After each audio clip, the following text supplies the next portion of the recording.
Welcome to Furoshiki tutorial. In this video, I will demonstrate how to make a single knot and a square knot. Making a single knot is easy. Just take a corner and tie once. That's it. Making a square knot is a bit more tricky. Notice the white corner is pointing to the left from your angle, and the purple corner is pointing to the right. You tie it once, and one corner comes closer to you, and the other corner goes away from you. Take the one that's closer to you, and flip it back to the original direction it came from.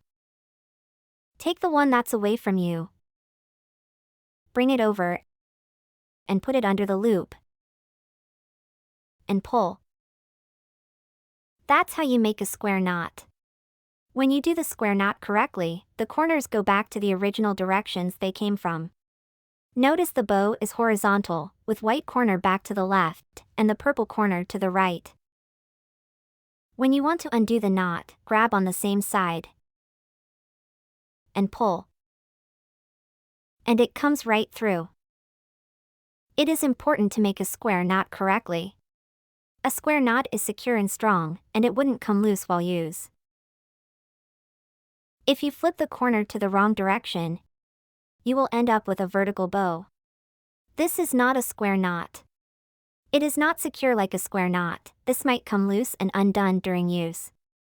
And you don't want your knot to come undone, especially you are using your furoshiki as a bag. Thank you for watching. For more tips and tricks of furoshiki, please subscribe.